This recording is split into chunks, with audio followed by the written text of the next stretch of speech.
Hi there folks, I want to talk to you in this tutorial about something you may have seen artists doing when you've seen them in movies or on TV, and that is measuring.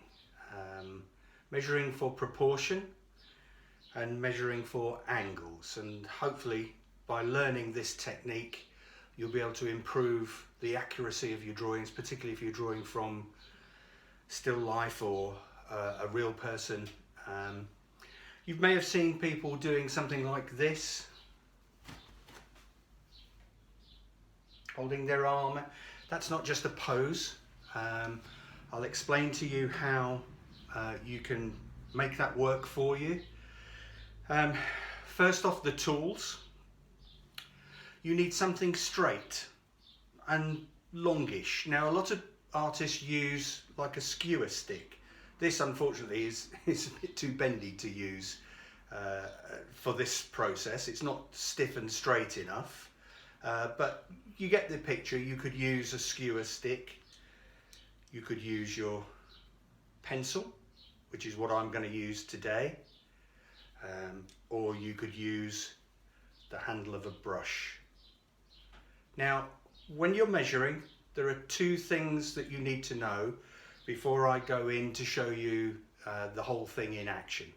And that is that your plane of vision is perpendicular to your eyes. So if you're looking straight ahead, the plane of vision is perpendicular. If you're looking down, the plane of vision is perpendicular to your eyes. If you're looking up, again, perpendicular to your eyes. So you need to keep your pencil, skewer stick, brush, whatever you're using, perpendicular. You must not tilt it forward or tilt it back towards you when you're taking your measurements. It must be fully upright like that. Okay? The other thing is, if it's at all possible, and if you're in a confined space it may not be possible, but you should try to keep your arm fully locked out, because any measurement you take in that position will alter if you bend your elbow. So keep your arm fully locked out, and ideally squint with one eye through and past the pencil, ruler, whatever you're using to measure. And then you're going to put the top of the implement at the top of the thing you're trying to measure, and you're going to pull your thumb down to identify where the bottom is. Things will become clearer when we now go to put that in action. Two things. Keep the implement upright, perpendicular. Keep your arm fully extended so that you're always measuring correct distances against each other. And just bear this in mind. This is measuring the proportion of one thing against another. It's not an accurate measurement. Otherwise you would be doing full-size life drawings the whole time. I'll show you how this works in action now. Right folks, let's try and put this measuring for proportion and angle into practice here. Our sitter is quite a complicated shape. What you would normally do is choose something that is measurable that you could then use as a unit to measure everything else against. Now obviously in a figure like this, one of the easiest units to choose would be the head. So that's exactly what I'm going to do, and what I'm going to do is measure the head using my outstretched arm and my pencil, and then try to see how many head lengths go into the body, for instance. Let's put that into practice. So I put my pencil into up to my eye, and I put the tip of the pencil at the top of his head and my thumb where his chin is. And then if I come down, so that's fixed now. I've got it fixed. I've got my arm extended. That's not going to change. If I now come down, I can see that one head length below where his chin is, I now hit his arm. I can measure things like the width of his shoulders. So again, look, I haven't changed it. That's a head length. And if I rotate my pencil around like that, I can see that his shoulders are a tiny fraction wider than a head length. Now, when you come to planning out your drawing, you've got your space here. You can see that the majority of him is over to the left. If we imagine this is our rectangle for our drawing, the majority of him is over to the left, and then there's space for his knees and this blank area up here. So I might choose to put just a vertical line there to show roughly where this is. Okay. Now, if we're going to decide where his body finishes, we might want it to finish there. We might want his head to be there, top and bottom of the figure. So let's go back into that. I'm going to measure the head, tip at the top of his head, thumb marking the position on the length of the pencil where his chin is. I'm going to come down to his chin, that's another head length, and down again to there, and that's another head length. So these divide up into threes. So it's now easy for us to go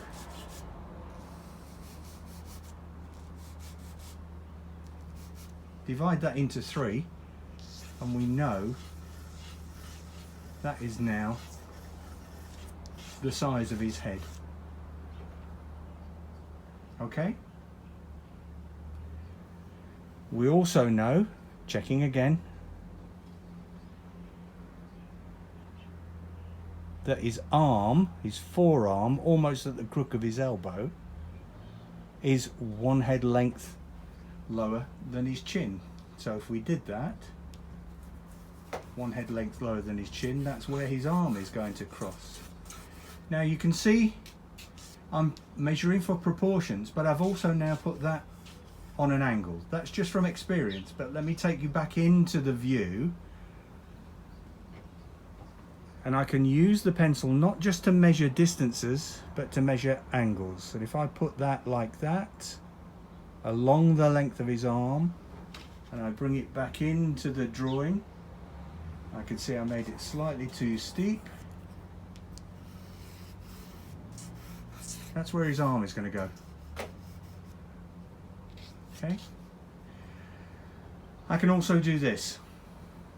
If I put the pencil vertically from the crook of his elbow there, that goes through his ear and the back of his head. So if I put the pencil there, that is where the crook of his elbow is going to be. Okay? Now, his head isn't facing us. It's off to one side. So the back of his head is here, and his chin is lower than the back of his neck there, where his neck starts to come out into the shoulder. So if that's the chin, his neck is going to come out here somewhere. And if we want to measure this angle, we can put our pencil across that angle and then just bring it back in to the drawing. Not bad. We can measure how far his shoulder goes out from his neck to the tip of his shoulder. Let's go back, and using our main unit of 1 head height, I'm measuring again. I know where the tip of that is, so if I hold my pencil this way, you can see it's more or less half a head length from there to the tip of his shoulder. So if I take my head length and I put it out here, that's a whole head length. I want a half a head length. That's where his shoulder's going to be. Now let's do the angle of his bicep. So again, I'm placing the pencil along the angle of his bicep there. If I bring that angle into the drawing, his bicep is going to go along that sort of line. This line is more or less going to be parallel to that. We'll get the curves and the little details in later, but at the moment we're just doing the basics.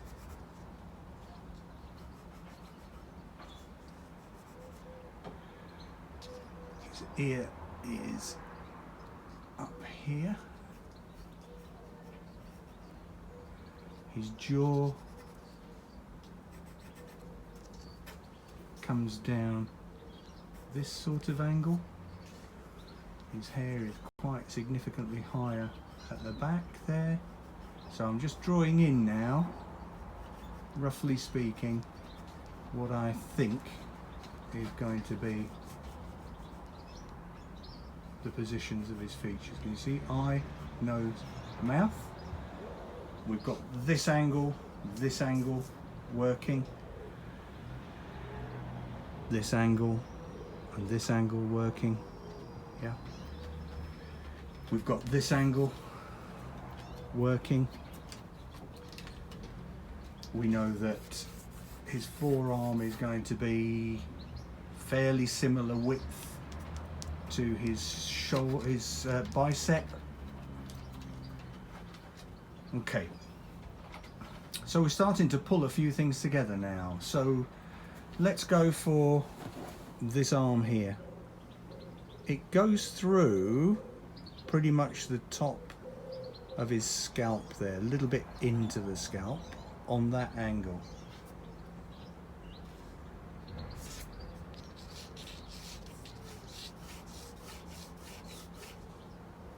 Okay.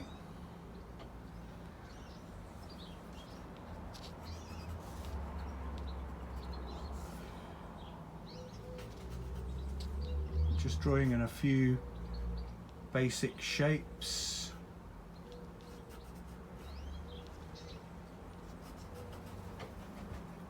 Now, that shoulder comes out behind here. We rotate round a little bit and you can see how the shoulder begins to form with the biceps.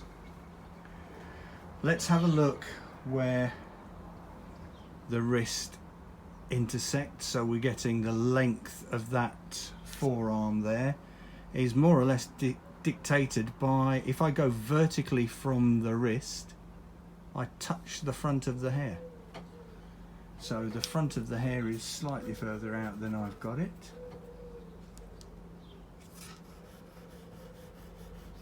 So I can use vertical plotting of what features appear on that vertical line. So I've got the wrist, the front of the hair.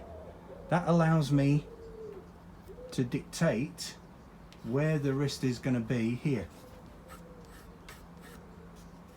And I've then got the hand coming out and down. This gives us now much more information on how to plot the chest, which is like this.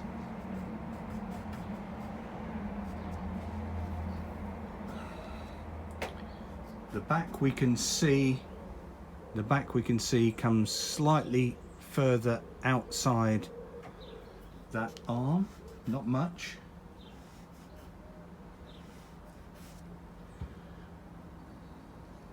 It would join here like that. Yes, that's the waist. Easy to see, it's cutting through that forearm. We can alter a little bit and make more accurate the curves of the arm now.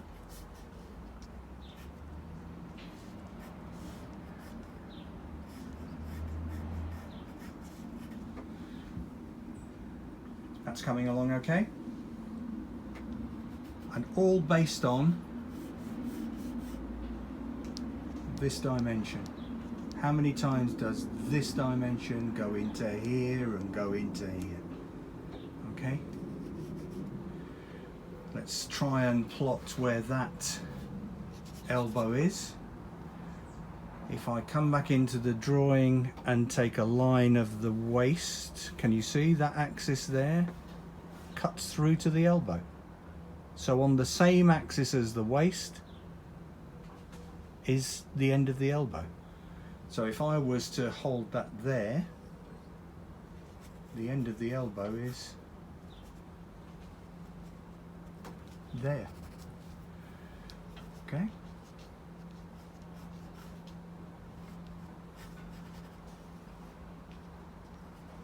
The arm comes out from underneath there. It's actually a little bit narrower there too. Goes behind this.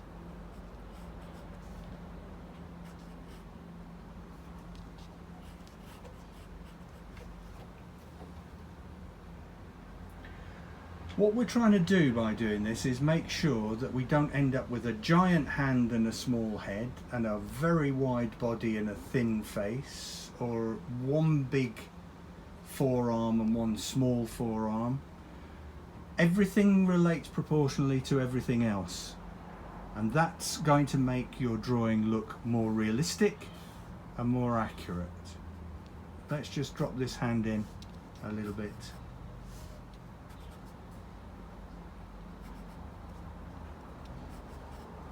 We're doing a certain amount of it by eye, but we can always check. I could now check, is that hand too long? Let me measure the head and see how it relates to the head. So I'm going to come in, measure a head height, bring my pencil down and measure that against the height of the hand. Look, it is exactly the same.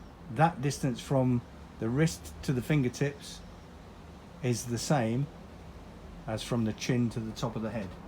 So again, I can go into here and measure that, and it seems like it's excessively long, but when you break into the knuckles and the knuckles on the fingers and the splaying of those fingers and the length of the back of the hand, which is actually a lot longer than people think in a drawing, you have these kind of dimensions breaking down into the form of the hand. So if I now bring out that and go up again, can you see this line comes down and then goes back up again to the crook of the knee? Let me just check where that fits. The crook of the knee is just outside of the elbow. If I hold a vertical line up, the crook of the knee is there, the elbow is just inside. So if I put that vertical line in there, just outside the elbow, that's where the crook of the knee is going to be. So that's going to go into there. Laptop comes out level with the knuckles here and is a geometric shape.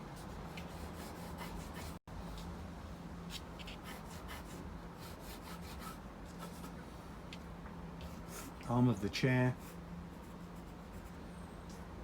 arm of the chair,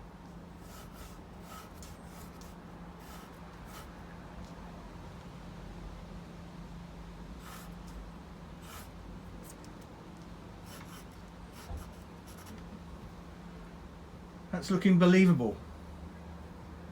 If I want to continue with the knee, it would come out here somewhere. His shorts come round from the crook of the wrist.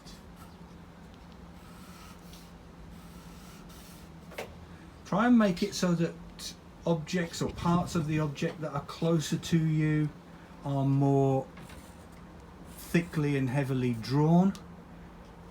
Parts of the object, parts of the scene that are further away are more lightly drawn, and that will give you the feeling of space, that one thing is in front of another, which is quite difficult to do when you're only working with lines.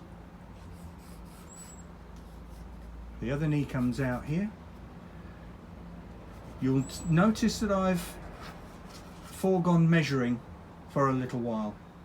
However, as you noticed with when I lined that up and when I checked the height of the hand because it looked too much, you can always and should always go back to measuring on a regular basis.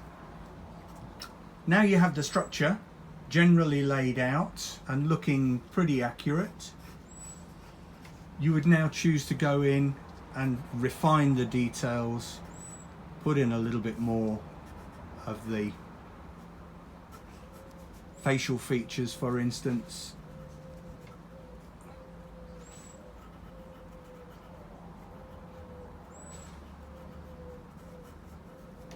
But you know that we have here a convincing human figure that doesn't have a huge head or a tiny hand or very thin knees or a long elbow.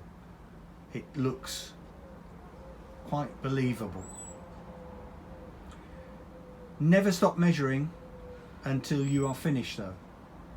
Always check, always refer one thing to another. If you find that the head suddenly becomes too big a unit to measure smaller things, say kneecaps and things, if you can convincingly measure the width of the hand, let's do the width of the hand. Yeah, point of the pencil to one side of the hand, thumb or finger on the other side of the hand. Now I can use that to measure the width of this leg, for instance. So you can change the unit you measure with, but you need to be accurate. So if I change the width of that hand and go to there, yeah, it's pretty well solid. You know, I think I've got it there.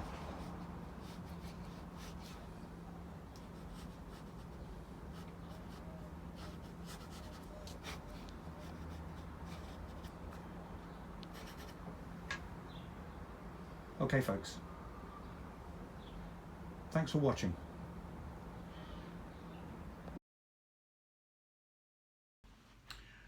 Okay folks, I hope you found that tutorial interesting and were able to follow it along and understand the process. Now, I need to clarify one thing. At the start, I said you need to keep your implement that you're measuring with perpendicular, upright. Of course, that doesn't mean that you can't rotate it in the same plane as your vision. You have to do that to measure, to place it along angles. What you mustn't do is tilt it back towards you or point it away from you. But yes, you can rotate it within that same perpendicular plane to establish what angles you're working with. If you are strict enough with yourself, and you do have to be determined to put this into play, you should reap the rewards of more accurate and more realistic drawings. On top of the structure that we established during the tutorial using the measuring, which puts all the proportions of the figure, the still life or whatever it is you're drawing correctly, you then of course have to add the fine detail. If you're working with tone, you have to establish the darks and the lights and all the intermediate greys. But still, measuring is one of the most crucial things to improve your drawing to get a more realistic and accurate effect. Put it into practice, folks. Enjoy it. Thanks for watching.